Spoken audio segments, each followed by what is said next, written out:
Thanks, Murad,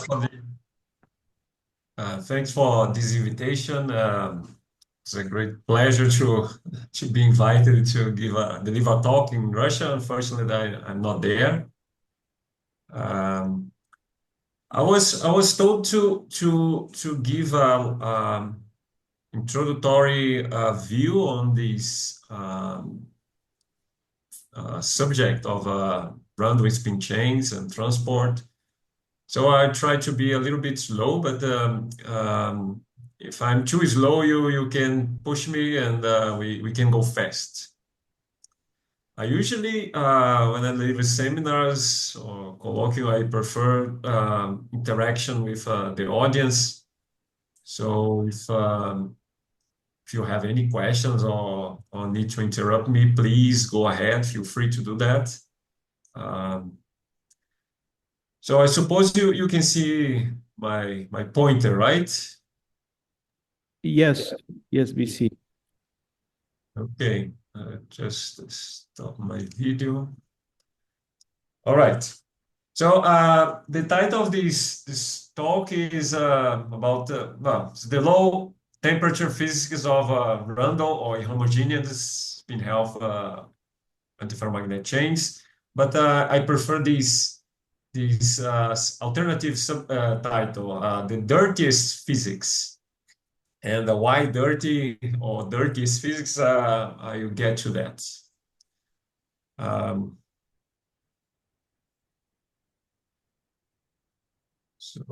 okay. The outline for this talk is I'll introduce a model for quantum phase transitions, and then I'll inquire when disorder is a relevant perturbation to the transition. And then I'll briefly talk about the Harris criterion, which is an important criterion to decide whether disorder is relevant or not. And then after that, we have to, in the case I will talk, disorder is relevant, and therefore the clean theory is not the correct one, and you have to find the correct theory. And therefore, I will introduce this method, the strong disorder normalization group. And from that, we're gonna find that the transition is an exact one in the sense that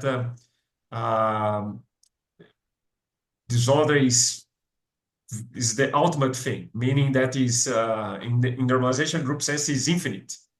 So that's why the title, the alternative title, is the dirtiest things. Is a fixed point that has infinite randomness character. And then I will overview some results, thermodynamics, transport, correlations, and so on. Okay, so the model is this one here. It's a simple model. It's spins sitting on the sides of a 1D lattice. They interacted through nearest neighbor interactions, and there is if delta was 1, that would be SU2 symmetric. It would be the Heisenberg model.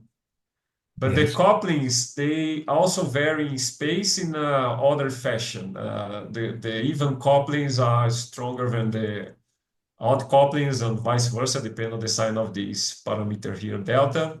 Do I understand correctly that there is nearest neighbor interactions? Sorry? In this Hamiltonian that you show us, there is nearest neighbor interaction. That's correct. Okay. Yeah, can you see the pointer? You see that the sigma are the spins as Pauli matrices. So it connects with the side to the right. So the same thing. So it's a 1D chain. Yes. These neighbor interactions only. It's a simple model, and it's important to get the feature of that, and I will show, I'm not showing, but I will talk you later what we have found during the last decades. And the physics I'm talking here is relevant to a broad gamma of models and systems. So Though it's 1D, this physics happens in higher dimension as well. The physics I'm going to talk about. Okay, so you have the red lines are phase boundaries. So if delta is way bigger, you prefer to align the spins on the z direction. So this z antiferromagnetic is Ising-like ground state, and the other way around is the ferromagnetic state. Between delta minus 1 and 1, the xy term becomes very important. And dimerization plays its role. If it's positive, you get singlets over even couplings, meaning that a spin that is sitting on an even side becomes strongly coupled in a singlet state to the spin on its right. And here is the other way around. So these are gapful phases. So there is a gap in the spectrum.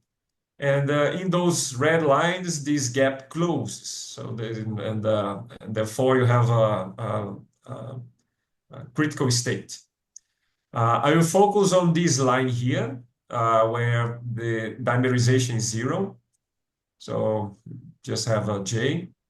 And delta between -1 and 1. These realize what people call a Luttinger liquid.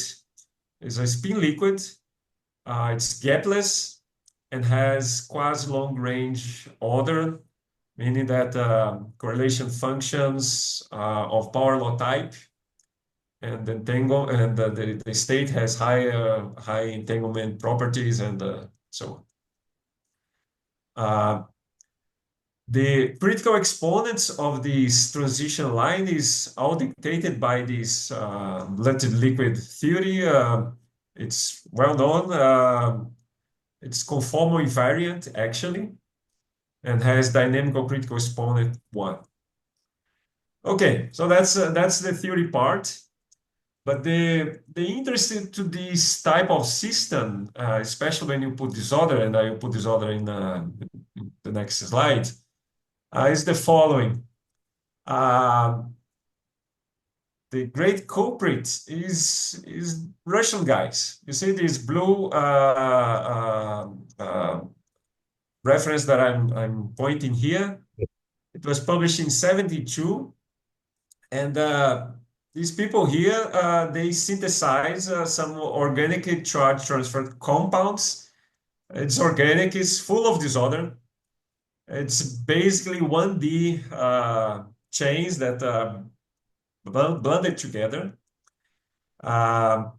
And the model for these compounds is 1D chain. This 1D chain that I'm writing here.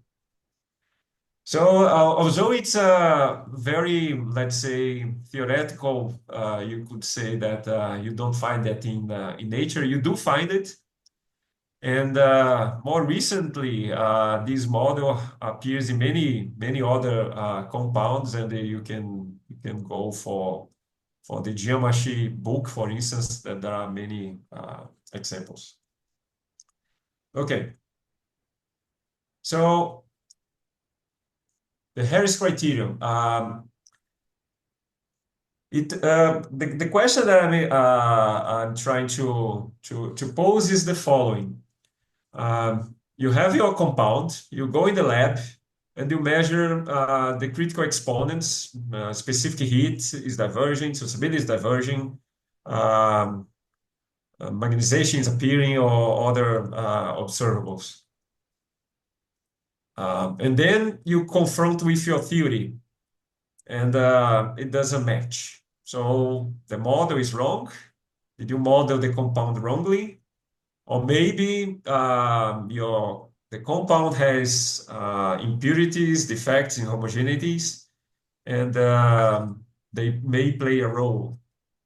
And that's the question I'm posing here. When disorder is important at a phase transition, meaning that it can change the universality class of the transition. It can change the critical exponents, for instance. So your theory for modeling the compound is correct, but you have to include disorder. So meaning that you got the symmetry of the interactions correct and so on. Okay, so what Harris thought? Well, when you're crossing the transition here, because the system is not homogeneous, part of the system may be a little bit closer to transition, part of the system may be a little bit farther from the transition. So it's like locally the critical temperature for the transition or the critical distance from the transition, it's random in space. So that's what is this cartoon here. This is your sample.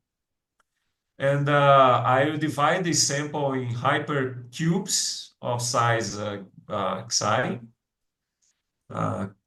sorry. And each part of the sample, has its own distance from criticality. Criticality is this distance from criticality is parameter r, and 0 is the transition. So suppose you are far away from the transition. Somehow you can control dimerization and you are above here. So you are deep in this phase. And then I will control dimerization and somehow, like with pressure, for instance. And then you keep coming close to the transition.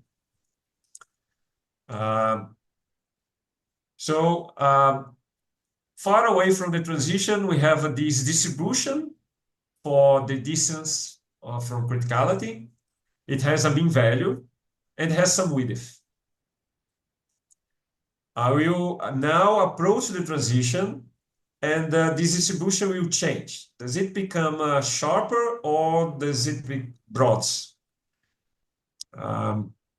If it becomes sharper and sharper, then you could say, well, the disorder is becoming irrelevant, right? Because the distribution is becoming close to a delta Dirac, which is the case in a clean system.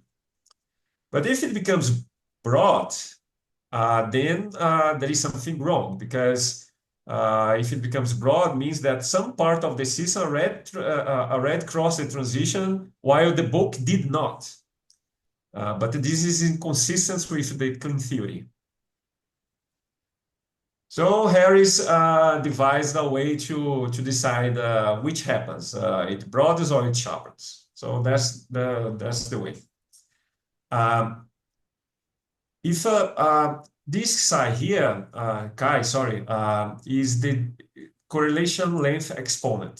Sorry, it's the correlation length of the system.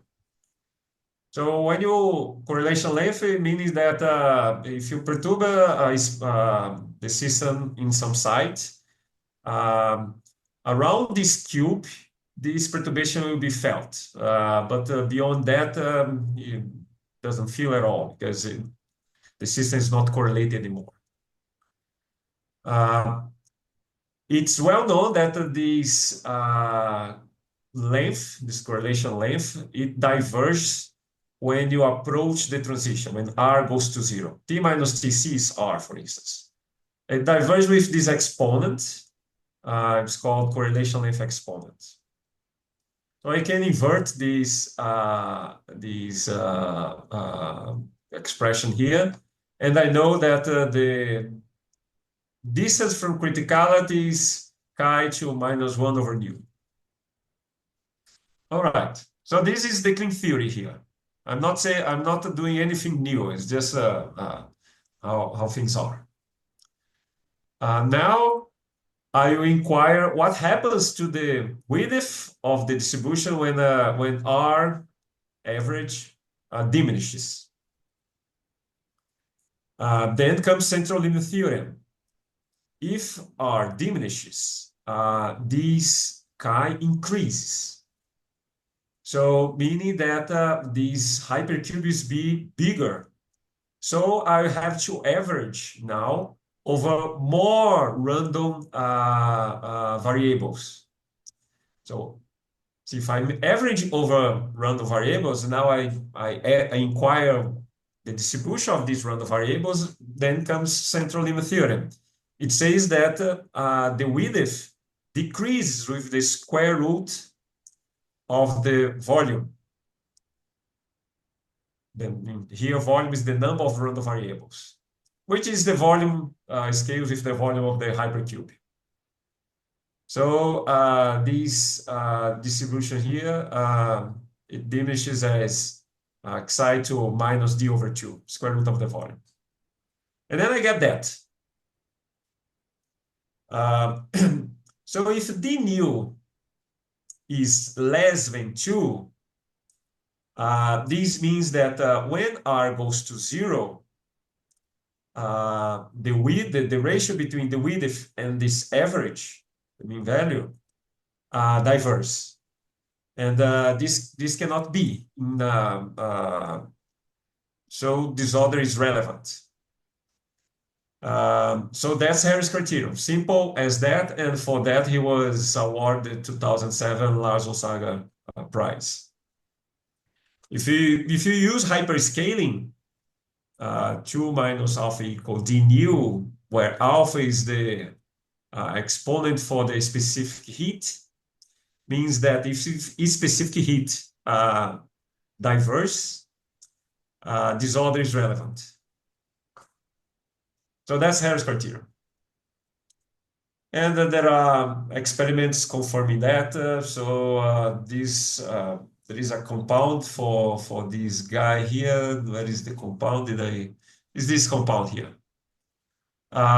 When x equals 0, it is a 3D Ising compound, and has alpha exponent equals 0.11, meaning that specific heat diverges. So that's it. But that's for the clean compound. Now you remove at random some ions from it, iron atoms, and then therefore it's disorder. And then this alpha exponent changes. Now it's negative, meaning that it isn't diverge anymore. Okay, so you have a new exponent, meaning that there is a new theory for the transition. But how to compute this exponent, this new exponent, or how what's the new theory? Okay, so before going to the new theory, let's see what Harris tells us about this transition, this latent liquid here. So the latent liquid, you can do conformal field theory, normalization-group, and many other techniques, bosonization, and then you get that the correlation length exponent nu equals to that to this thing here. So it depends on the anisotropy parameter, and d nu is less than 2, meaning that disorder is relevant whenever delta is between minus half and 1. So if I'm crossing a transition here, here, and there, disorder is relevant. I will not get latent liquid. Only between minus 1 and minus 1/2. Only this part here. So, okay, so let's cross the transition where disorder is relevant. Now we know that the latent liquid is not the correct theory. Now let's see what is the correct theory out from that. So I will focus on the latent liquid line, means that delta is 0, no dimerization at all. So that's the model. And I will put disorder on these couplings, Ji. So these now uncorrelated random variables. How to solve it? Well, in the old days, people were doing conventional replica trick, meaning that you have to average over the free energy. So you have to average over partition function. But taking the average of the log is very difficult. So you do the replica trick technique or trick, simply trick. And then you log of z has this expression. You take any copies of your system, take the average, couple them, take the average, and take this limit of any copies to 0.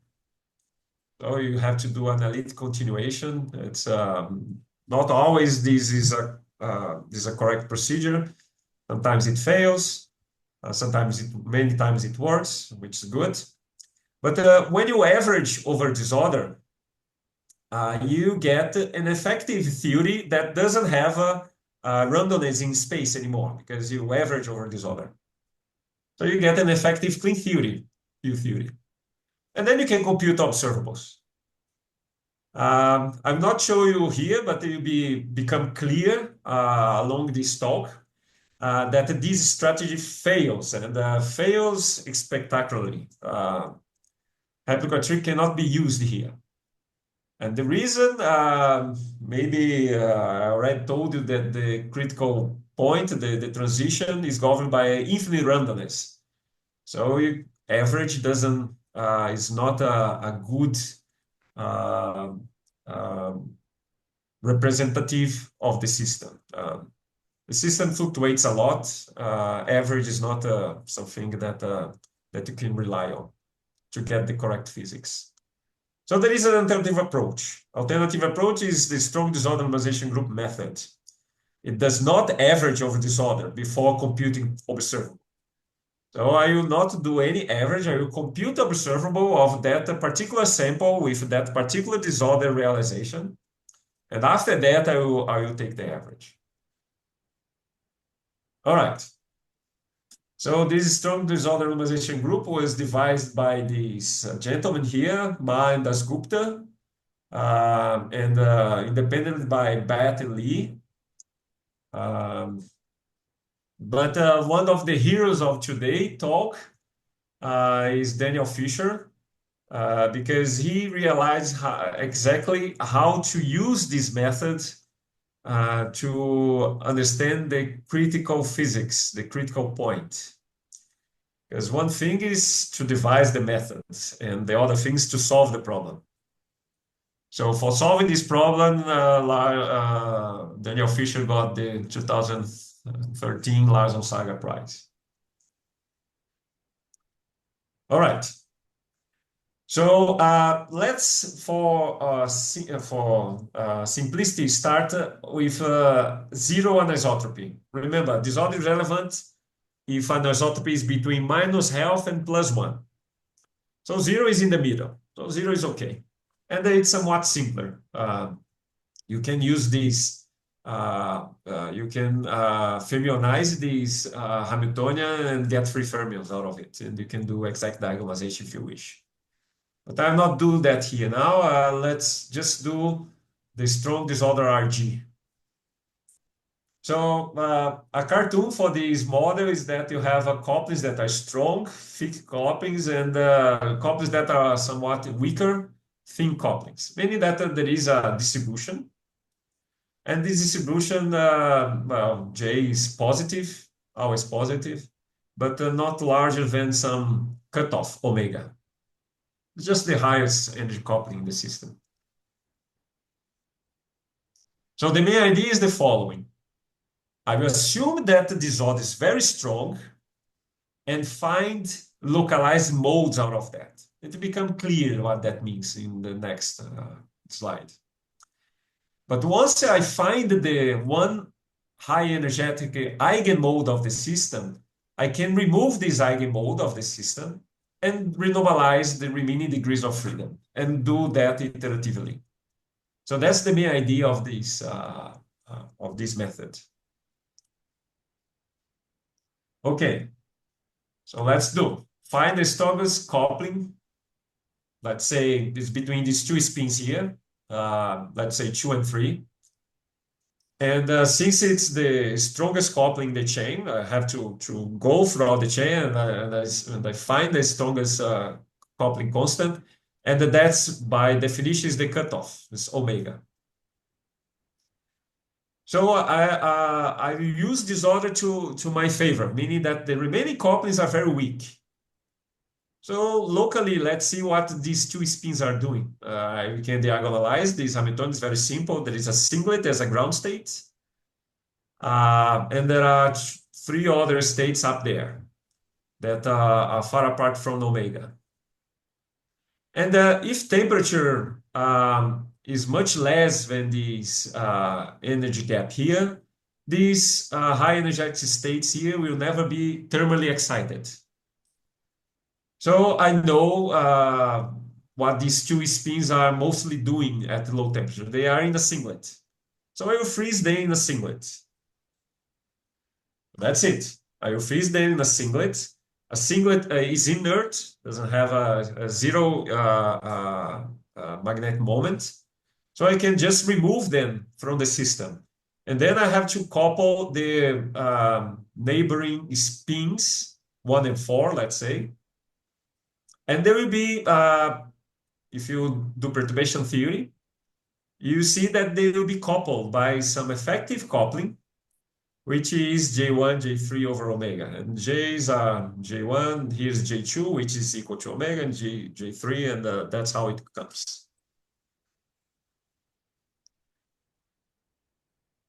Okay, then you have to iterate it until when? Until this cutoff is of order temperature, because when temperature is of order of this cutoff, you cannot do this anymore. You cannot neglect the high energy modes, local modes.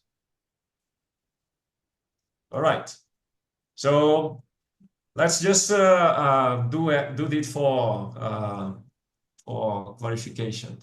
I find omega, I put in a singlet, and then renormalize.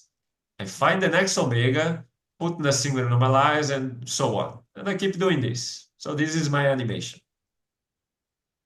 In the end, I will get, if I do this until I decimate all spins, I get the ground state. At least what this method is saying, what is the ground state. So there are many singlets around. And some singlets are short and some singlets are long, meaning that they can be arbitrarily extended. So these are localized modes. If, for instance, if this is the ground state, what's the excited state?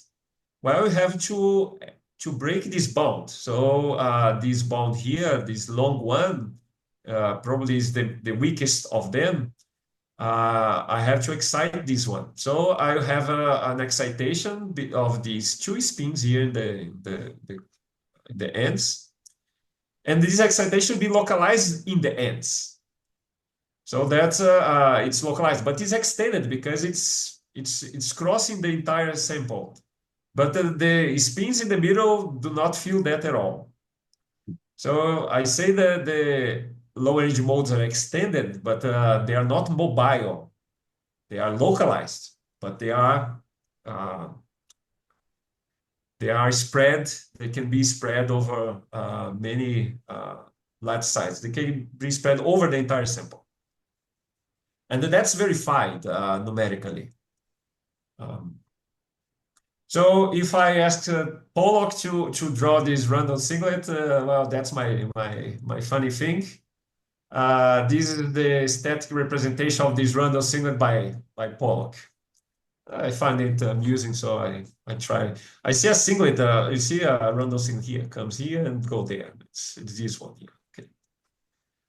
Okay, this was a joke. Let's come back to physics. Please interrupt me if you have any question. Okay, so let's see some exotic properties. I call it exotic, right? Some properties of this ground state, this random singlet state. So remember what happened to the coupling of this spin pair that are in a singlet that is extended, far apart from each other. We are doing this procedure here that the effective coupling between the faraway spins is a product of these couplings divided by the strongest coupling. So if I decimate it again, then you have another product divided by another one. And so in the very end, what you have is something like, let's say, if I'm looking at this particular guy here, I decimate once, I decimate twice, and then I have some products on top and the products on the bottom. So if I take the log, meaning that sometimes I sum random variable because these j's, these coupling constants are all random, and sometimes I subtract. So this is somehow you can think of this as a random walk in the energy landscape of the log, and the energy is log of energy. So that's why it appears exponential here. So it's square root because of the central limit theorem. Again, it's a random walk, but it's exponential because in the log. Meaning that exciting this coupling here, this spin here, is very easy if they are very extended. So omega is the energy to excite this coupling, and it falls as square root, exponential of square root of the size of this singlet. Now, if I ask the time for relaxing or relaxation, for instance, let's say that I perturb this spin here, this spin pair. They will do its own dynamics in a time scale that's inverse of this gap.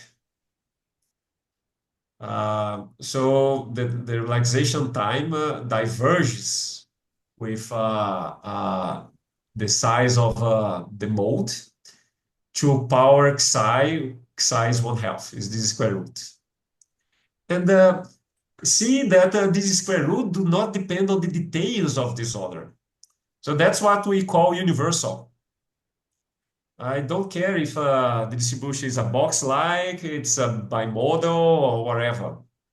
It's just the central limit theorem playing its role here, so I get a universal exponent. All right. So this type of relation between time scales and length scales is called activated dynamical scaling. And just to see how different it's from the clean system. The clean system is a Tomonaga-Lucht liquid, which is conformal invariant. So conformal invariance, you have a relativistic relation between energy and momentum, and the energy is inverse of time, and momentum is inverse of length. So you get a power law like dynamical scaling instead of this exponential-like dynamical scaling. And z equal 1, right? So it's very different one for another. So if this theory that I'm telling you is correct, yeah, it really changed the clean physics. So let's talk about correlation function. So for instance, this is the 2-point correlation function. Is the average on the ground state of the product of a spin at site I and a site R apart, distance R.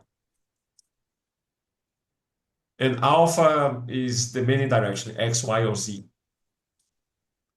So in this state here, in this cartoon state, if I would compute the correlation function between these two spins here that are highlighted, it's 0, right? Because this guy is in a cylinder with the other guy, and this guy here is in a cylinder with this guy. They have nothing to do with each other.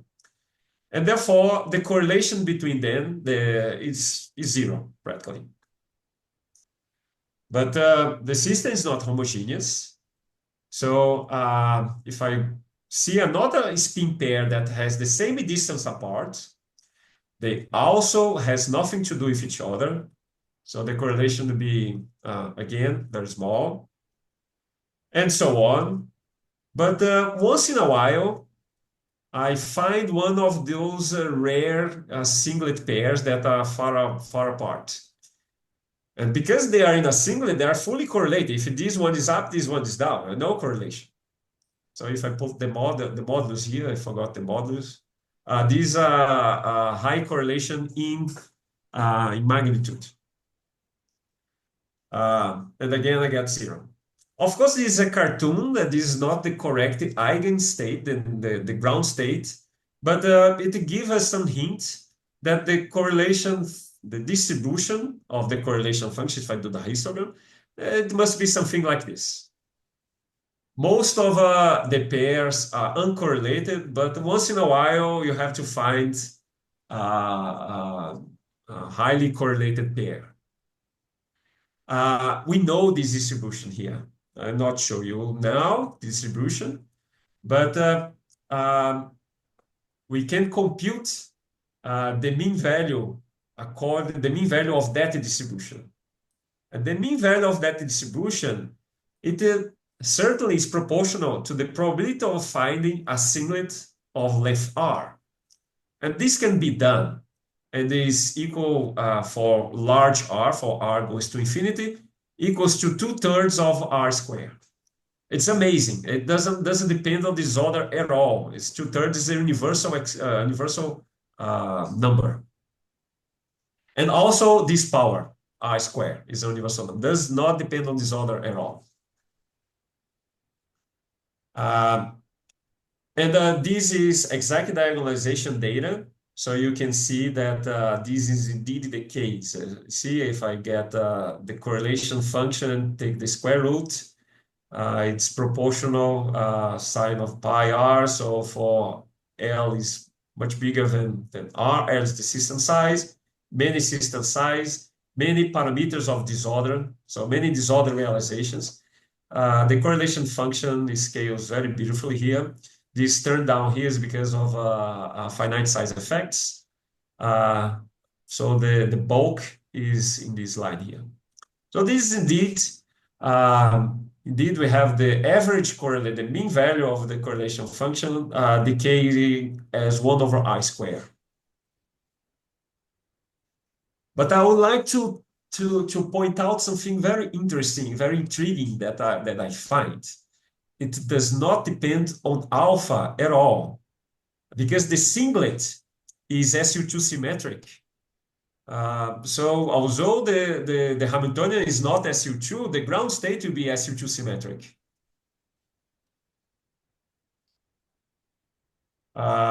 So this is the XX correlation function. Previously, I showed you the ZZ. Now the XX, again, multiplied by R squared, so I should get a constant.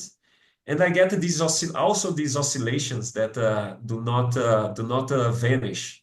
These oscillations, because the singlets, they are always over odd separated spins, not even separated spins. So even odd is different. But it turns out that this difference between these coefficients here, this is 1 over 12, and it's related to this universal prefactor here, 2/3. So is alpha is a conservation axis due to spin conservation. I will not tell you the details here, but it's very intriguing that these prefactors are not the same, but they are different universal. And but the coefficient itself depends on this order, but not the difference. And because this difference, these can be seen in structure factor. So there are experiments that that can probe it. All right, but remember that our cartoon, right? Most spin pairs are not in these rare singlets. So if I compute the typical value, not the average value of the distribution, I should get a different value.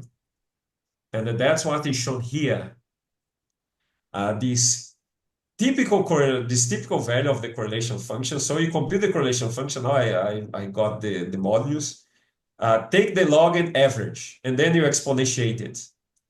It doesn't decay as a power law, as the average value. It decays exponentially fast with that same universal exponent psi 1/2. This is because the couplings, the reminiscent couplings that will, for instance, these two guys here are not in the singlet, but there is effect if you do perturbation theory. The coupling between this guy and this guy when these guys in the middle were decimated, those are the effective J's that follows that central limit theorem rule. So they are weakly coupled. Because they are weakly coupled, again, you get these exponential square root of r. Of course, this is all wavehand, but you can do it more precisely.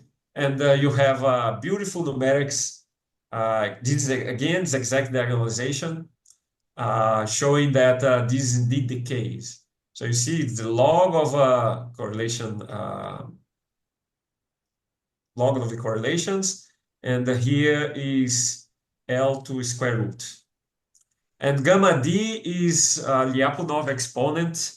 It plays the role as the inverse localization length. And the localization length is related to the fermionic. If you get this spin model fermionized, you should get some sort of Anderson localization.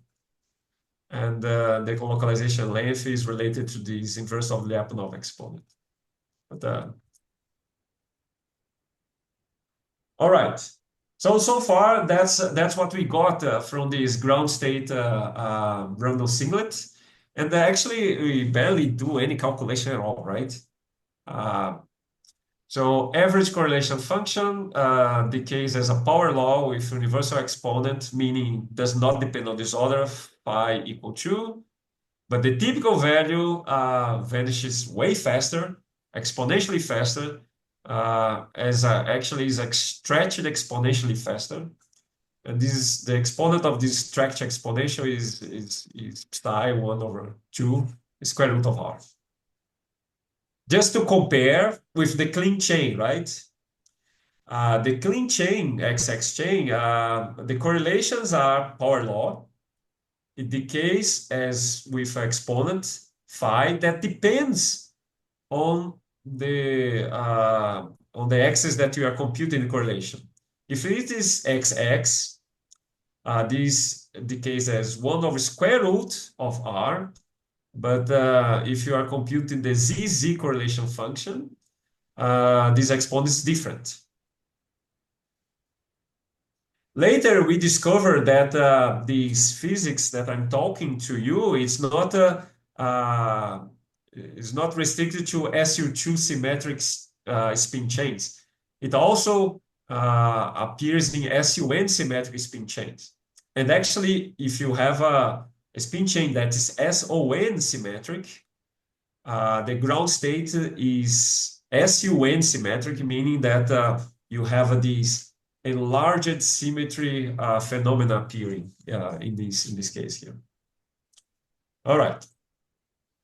So let's get technical now. If you didn't think it was too technical, wait to see this. So far, we talk about correlations, but of course we want thermodynamics, and thermodynamics means that we need to understand how these J's behave when you do the SDRG procedure, the decimation procedure. So the decimation procedure is the following, just reminding you. I find the strongest coupling, it's omega, and I have to decimate it, right? I have to decimate the coupling on the left and the coupling on the right, J1, J3, and they can be everywhere to the left of omega, of course. So I remove three couplings, but I insert a new one, J tilde. And J tilde is smaller than the removed ones by construction. All right. So if I keep decreasing the cutoff of the distribution, how the distribution change? So this is the beta equation. I'm not doing usually when you do renormalization group, you have a beta equation for some coupling. For instance, if the system was clean, you could do RG for the liquid. So your coupling would run according to your RG, and there will be a differential equation for that particular coupling. Here we have infinite coupling. So I'm doing this equation here is how this coupling run, all of them. So it turns out that's not a simple differential equation, it's an integral differential equation. And that's what happens. Just to let you know how it goes. The distribution, when you diminish the cutoff, is equal to the distribution that you had before minus these couplings that we removed. This coupling that removed here from omega to omega minus the omega, you don't have to care about it because the new one has a lower cutoff. So you don't have to remove them explicitly. But you have to remove these two other ones here. And so that's what is here. I'm removing a coupling of magnitude J1 and another one of magnitude J3, and there is a minus sign here. And the P omega, Pj1, Pj3 is the probability of having that three couplings in a row. And I'm summing over all possibilities of J1 and J3. So that's it. And of course, you have to insert the J tilde, which is J1, J3 over omega. So a minus here, but there's a minus here, I'm sorry. So you can simplify this and you get this expression. So this was the expression by Madas Gupta in 79 when they devised this method. And turns out that it took how many years until Fisher, until 92 or 94 to solve this equation here, or at least to understand how to solve this equation. I'll not go through that. Fisher solved it, and that's what he found. He found that if you start with a distribution that is, I don't know, like a Gaussian or like a bimodal or just something very regular, doesn't matter which distribution we start. You always flow to a distribution that is singular at the orange. Of course, it should be like this, right? Because you are always removing strong couplings and putting a weaker one. But how is this singularity? This singularity is very normalizable. So it's gamma. Gamma is log of the cutoff. So if I run the cutoff to infinite, this 1 over gamma vanishes. And I get a distribution that is 1 over j, which is not normalizable. So this guy here is just assuring normalization. So it has to be there. All right. So that's what Fisher found, that whatever you start with, you always flow meaning that omega going to 0, gamma going to infinity. You always flow to this universal distribution. This universal distribution has the following character. Sorry. Yes. Can I ask you a question? Sure. Yeah. How can I intuitively judge that I'm still supposing that all couplings are independent? Yes. Okay. That's so from the first glance, it's not obvious that then I'm doing this procedure of SRG. that's do not true. get. Yeah. Yeah, you're totally right. Yeah, in inquiring that, this expression here assumes that all the j's remain independent random variable, that the j on the left has nothing to do with the j to the right, and so on. And that this remains true when you get j1, j3 that are independent random variables, and divide by omega, which is another independent random variable, and get j tilde that becomes independent random variable to the j4 and j0, the other j's to the right and to the left of the coupling. So let's see if I can come back to that. Here, right? So I have a j0 here and a j4 here. Do j tilde is correlated to j4 or j0? It remains uncorrelated. So this procedure is indeed correct. All right. Yeah, thank you. Thank you very much. So if I get distribution and I get the standard deviation divided by the average value, it diverges as omega going to 0. So meaning that this is the meaning of infinite randomness, as a distribution that is infinite broad. And this gives a posteriori justification of this procedure. Because if it is infinite broad, when I do a decimation close to this fixed point here, the probability of getting J1 and J3 that are much smaller than the cutoff becomes bigger and bigger because the width is diverging. So the mean value of these many energy constants of the problem is this guy here, is J2, the mean value, but the typical value of these many J's is totally different. This goes to 0 as omega goes to 0, but you see I get a 1 over gamma here and I get exponential of a minus gamma here. It's totally different. So the mean value and the typical value are totally different. So I cannot think of describing this system by averaging over the disorder. I have to keep the distribution. The distribution is the key thing, not the mean value or the standard deviation or whatever. That's what Fisher indeed realized. All right. So now that we are done with these technicalities, it's now very easy to go ahead. Let me tell you that I like the SDRG because it also tells you when it fails.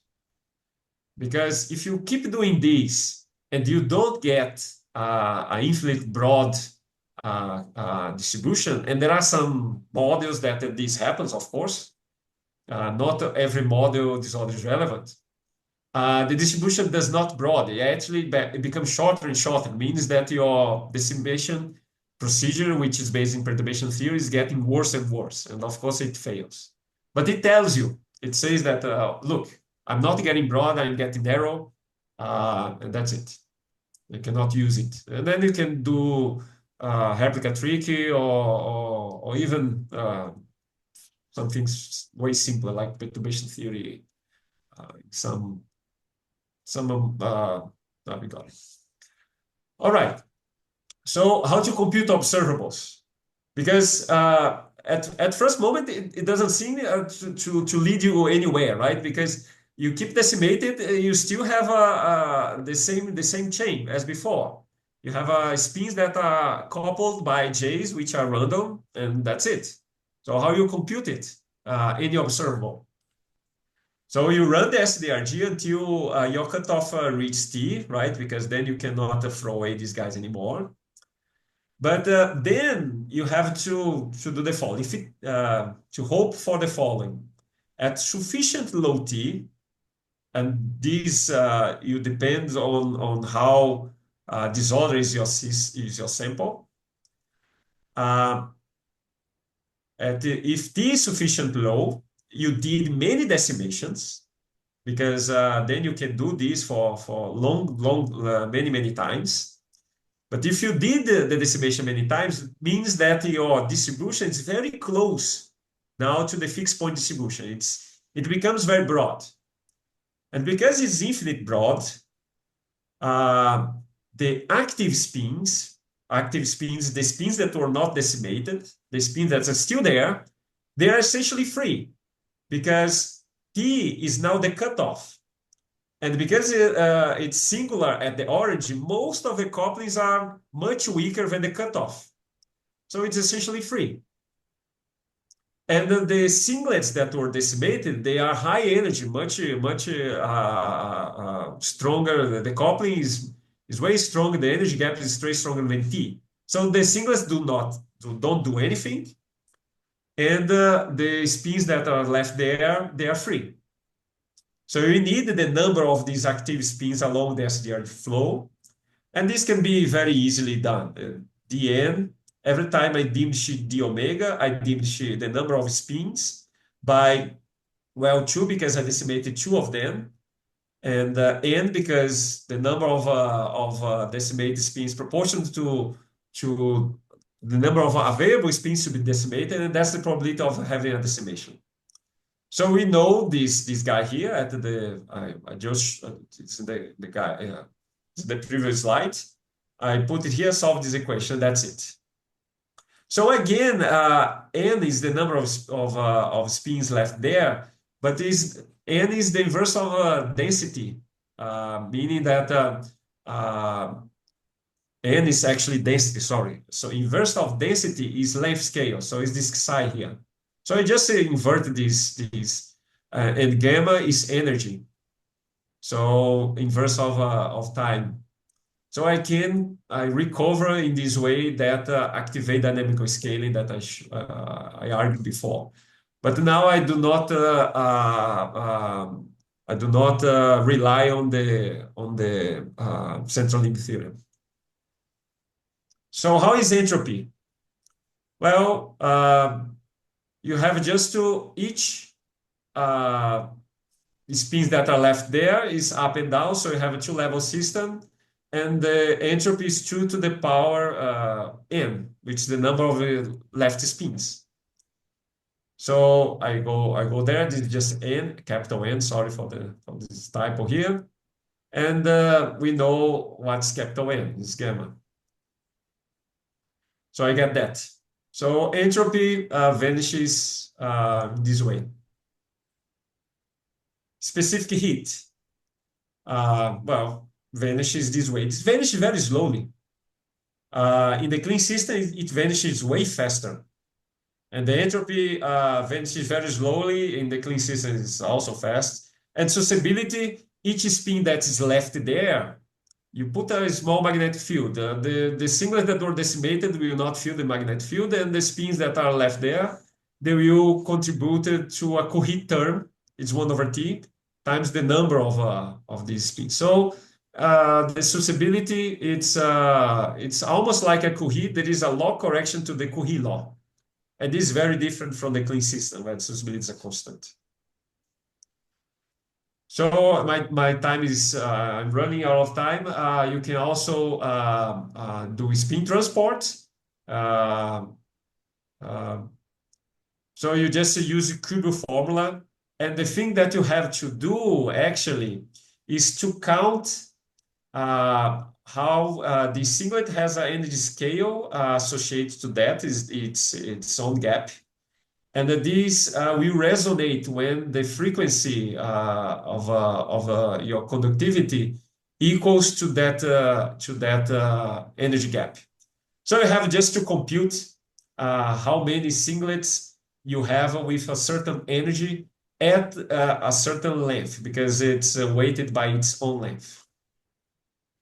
So you need the distribution of energy and length altogether if you do the right thing. So you need the distribution of energy scales correlated with each size, and these are correlated random variables because a coupling that is very big means that it was decimated many times and means that omega is small. But you can do this. I'm not going to these many details. You have to solve even the worst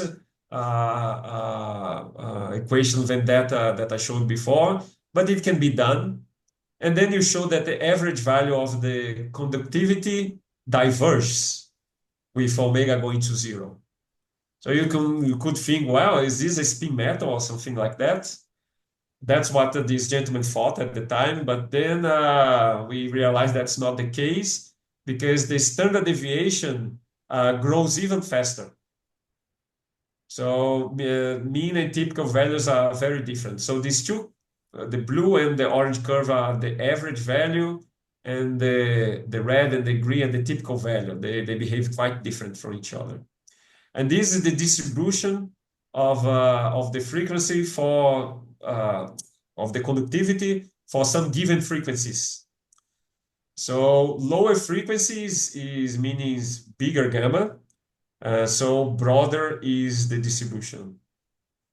So it's not a metal or spin metal at all. Although the average value diverges, but that's because of these spin pairs, the singlet pairs that are very far apart from each other. So you can go to the XXZ, and then you can show that this anisotropy doesn't matter much because it renormalizes multiplicatively very fast, goes to zero. So that's the full diagram. So if you start around zero and go away, you come back to zero. So zero is delta equals zero is a attractive fixed point.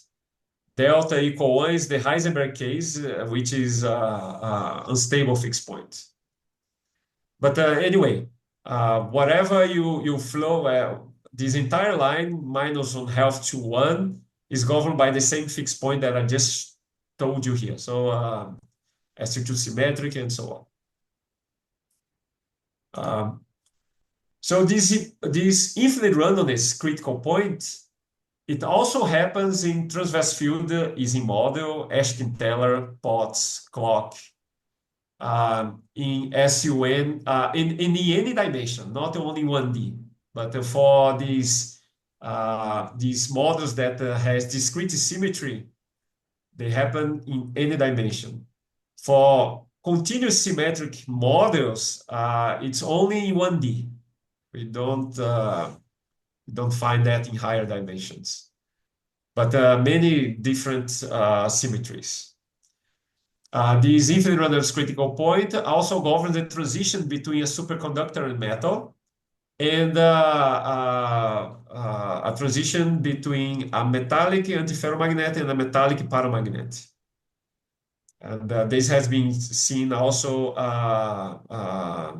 in experiments. It also governs the transition in classical system that undergoes a non-equilibrium phase transition in reaction diffusion models. In Randall Walkers in random media, for instance, the C9 model, and also in flow criticality. If you keep pumping it, it also has infinite randomness there. So those are my conclusions. I showed you that this strong disorder RG, which is not so new tool, but it's a new tool. It's an alternative tool when field theory approaches fail, and it's very flexible. It was applied to all those systems that I mentioned here, and we found that the sort of criticality that is of different type of infinite randomness criticality has ultra slow dynamics, has localized but extended energy excitations, the effective disorder diversion in the infrared limit, and they give us asymptotic exact results because your perturbation theory becomes better and better. And every typical value of observables behave quite differently. So that's what I have to tell you guys. Thanks for your attention. Okay. Thank you very much for this Thank you. nice and technical talk. Is there any questions in the audience?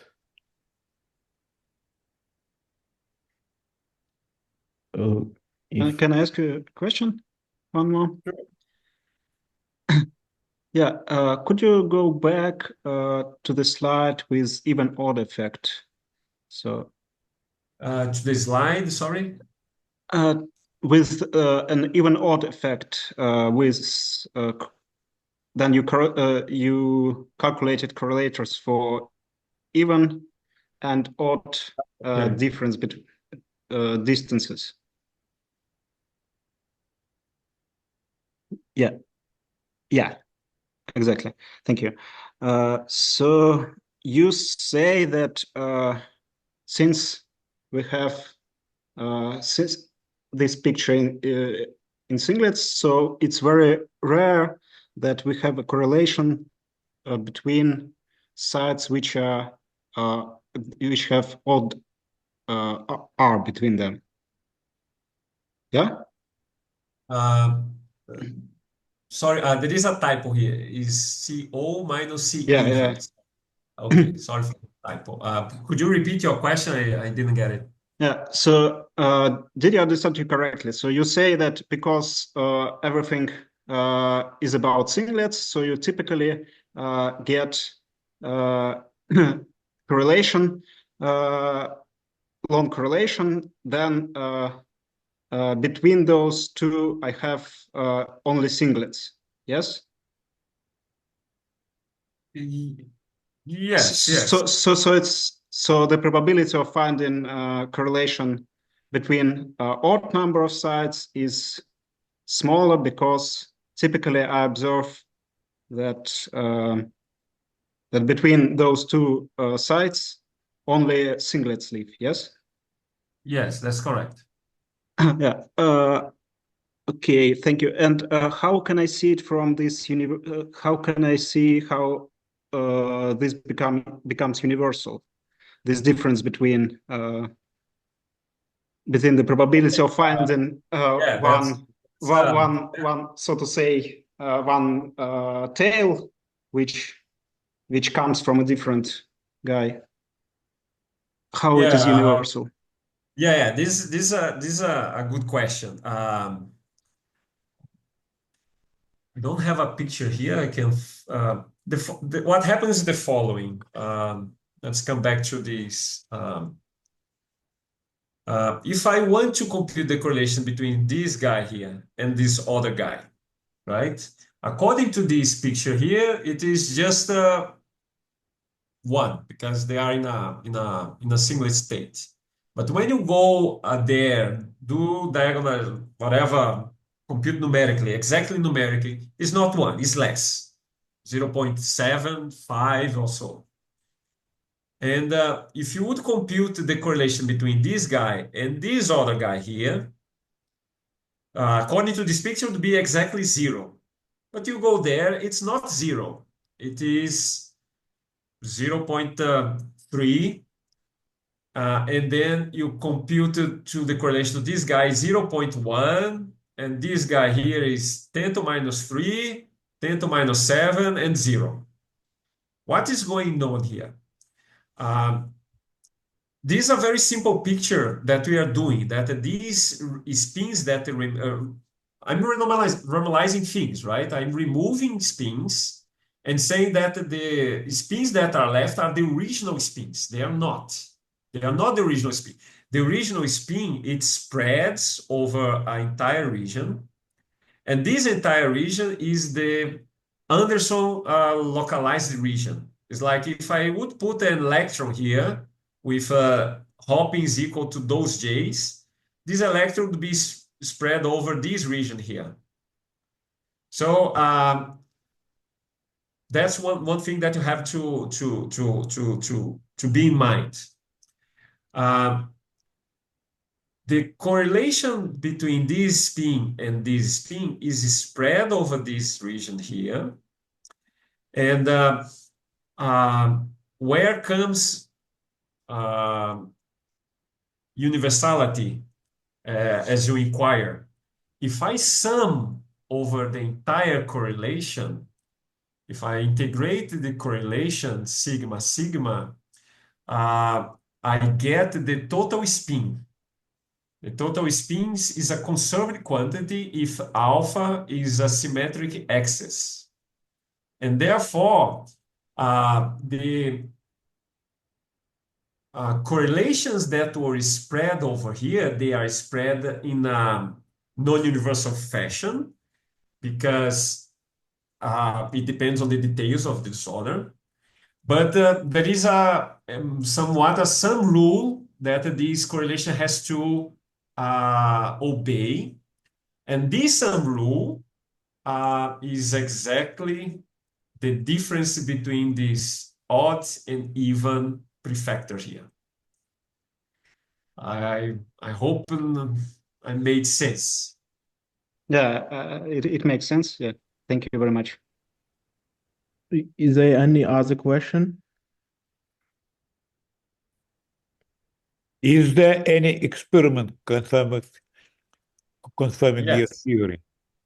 Yes, there is, and I was very glad to see it happening. Oops. Oh, sorry. I have to thank all my collaborators. So sorry for my collaborators too. All right. So random spin chain, we do not have a clear signature of infinite randomness. We have many hints, and most of those hints are coming from this type of charge transfer compounds. Of course, this model is too simplified for these organic compounds, but there are this divergence of associability, the specific heat going very slowly to zero. This is well documented, and this gives strength that this theory is correct. But we have a few decades in temperature to see this happening, because if you lower too much the temperature, the many chains that are mostly independent, they start to see each other, and then you start to see 3D physics. So we do have hints, but it's not, let's say, clear experimental evidence of that. But that's what we have, because the 3D is a different theory. Okay. But in Ising models, 3D is not a problem. It has this infinite randomness is there in any dimension, even in infinite dimension. Mhm. But 3D Ising models, quantum 3D Ising models are not something that we can find very easily. But the same theory appears to the superconductor matter transitions. And this was seen in this science paper here, and this other archive. And probably there are many, after this 2015, there were other observations. And here we have maybe two decades in temperature or so that we see these physics that I was telling here, this physics. I mean, sorry, here. Mhm. Okay, thank you. Any other question? Yeah, if I can. So about this experiment in superconductors, was it 1D physics? Here's what 2D. These are superconducting thin films. It was 2D. 2D. Thin 2D, yeah, films, yes. thank you. So you have a film, and the film, the thickness is not homogeneous. So it has, it's, how do you say this? The thickness is not a constant. It has some roughness. And when it's thinner, it's like you are already crossing to the metallic side. And when it's thicker, you are in the deep in the superconducting side. So you have these regions of not so good superconductor, and that's the Harris picture that I was telling before, this random distance from criticality picture. Yeah, thank you very much. Okay, we are running out of time. So let us thank Professor Hoyos for this nice talk. Thank you you. very much. Thanks for the invitation. Thank you.